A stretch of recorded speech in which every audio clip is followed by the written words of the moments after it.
Do you think the PTSD might get stuck here, for example? It's stuck in the entire body, in some sense. But in the traditional point of view, what I was saying is the brain and the mind, but it can be stuck anywhere. It can be stuck anywhere in the body. I tell you, we think with our entire being, with our entire bodies. We think with our hands, or we don't think with our hands, but if we're full human beings, we think with our entire being, and we feel with our entire being. You know, our brain, where is our brain? Remember when we did this exercise yesterday?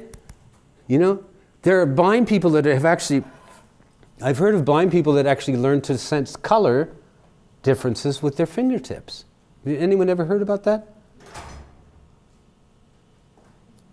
Our bodies are extraordinary things. I had a friend that used to play music for deaf people.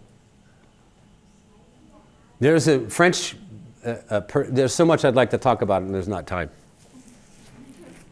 Along these lines, Alfred Tomatis, does anyone know his work, Alfred Tomatis?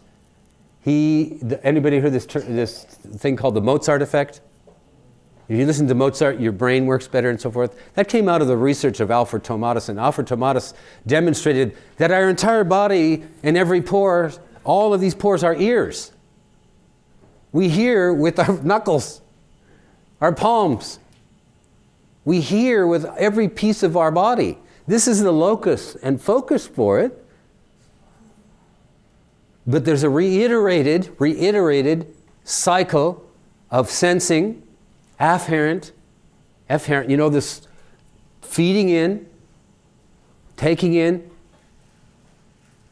There's this constant reiteration of where we are, who we are, what we are, hearing our own sound.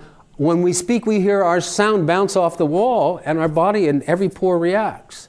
It's an amazing, I mean, it's all awesome thing.